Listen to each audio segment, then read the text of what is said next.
Greetings and welcome to the Fan Perspective. I'm your host Nathan Allen, and this is NFL Weekly, the show where I recap this week's action and look ahead to some of next week's action. Some of the biggest storyline from around the league. First, in the absence of Tony Romo, the Cardinals easily manhandled the Cowboys, and they are now at the top of the league with a 7-1 record. The Jets, they're the Jets. And then Nick Foles, he left the game, but don't worry because the Sanchize did his thing and the Eagles came away with a win. And then the Dolphins defense is possibly the most underrated in the league. They've been carrying the team all season, and this week they completely shut out the Chargers.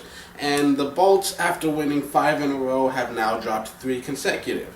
And then for the second week in a row, Big Ben threw 6 touchdowns, the first QB in NFL history to ever pull that off. And the New England Patriots, well, they look like themselves again.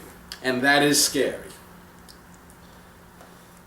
And a few injuries to look forward to. Nick Foles, he's got a broken clavicle, and he's expected to miss approximately 2 months, which is basically the rest of the season. So there is a possibility that he will not play again this year, and that Mark Sanchize will be the permanent starter. So Sanchize is getting another chance to prove that he can carry a team. Let's see what he's got in him. And on Monday, the Giants cornerback Prince Amukamara, he has a torn bicep, and now he's probably going to miss the rest of the season, most likely. And for the bye week, we've got Texans, Colts, Vikings, Patriots, Chargers, and Redskins. The Thursday night game is between the Browns and the Bengals. It's a divisional game between 2 pretty decent defenses. It might be worth watching. And then Sunday at 1 o'clock, you've got the ones that stand out to me, the Dolphins at the Lions, 2 of the better defenses in the league. This should be a fun one to look at. You've got the Cowboys at Jags. This one's in London, and there's a potential Romo could play, but he might be out, and if he is, then that means the Jags actually have a decent chance of winning.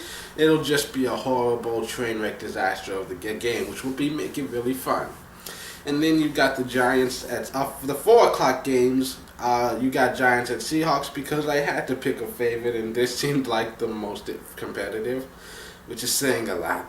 And then Sunday night, you got the Bears at the Packers. The last time they played, they combined for almost 100 points, and they had 0 punts. So I'm not gonna miss the rematch.